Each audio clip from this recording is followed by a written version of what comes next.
കസക്കിസ്ഥാനിലെ എക്കൌവിലാണ് Azerbaijan വിമാനം തകർന്നു വീണത്. സംഭവത്തിൽ ബാഹ്യവും സാങ്കേതികവുമായ ഇടപെടലുകളാണ് വിമാനാപകടത്തിന് കാരണമായതെന്ന് അസർബൈജാൻ എയർലൈൻസ് അറിയിച്ചു. ക്രിസ്മസ് ദിനത്തിൽ തകർന്നു വീണ വിമാന ദുരന്തത്തിൽ 38 പേരാണ് മരിച്ചത്.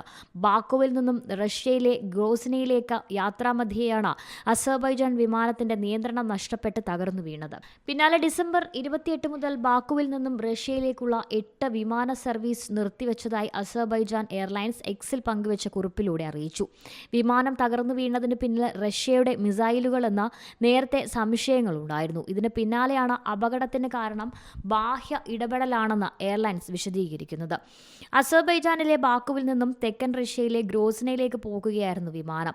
മോശം കാലാവസ്ഥയെ തുടർന്ന് ഗ്രോസ്നയിൽ ലാൻഡിംഗ് നിഷേധിക്കുകയും ചെയ്തു. മറ്റ് റഷ്യൻ വിമാനത്താവളങ്ങളിൽ അടിയന്തര ലാൻഡിംഗിനായി വിമാനം അനുമതി തേടിയെങ്കിലും അതും ലഭിച്ചില്ല. ഗ്രോസ്നിയിൽ ലാൻഡിംഗിനായി ശ്രമിച്ചപ്പോൾ പുറത്ത് സ്ഫോടന ശബ്ദം കേട്ടതായും രക്ഷപ്പെട്ടവർ പറഞ്ഞു. തുടർന്ന് കാസ്പിയൻ കടൽ കടന്ന് കസക്കിസ്ഥാനിലെ അക്ടോവ് എയർപോർട്ട് ലക്ഷ്യമാക്കി പോയ വിമാനം എയർപോർട്ടിന് 3 കിലോമീറ്റർ അകലെ കാസ്പിയൻ കടൽ തീരത്ത് തകർന്നു വീഴുകയായിരുന്നു. International desk C Malayalam news. ഏറ്റവും പുതിയ വാർത്തകളും വിശേഷങ്ങളും വിരൽ തുമ്പിലറിയാൻ സി മലയാളം ന്യൂസ് എല്ലാ ഡിജിറ്റൽ പ്ലാറ്റ്ഫോമുകളിലും ലഭ്യം.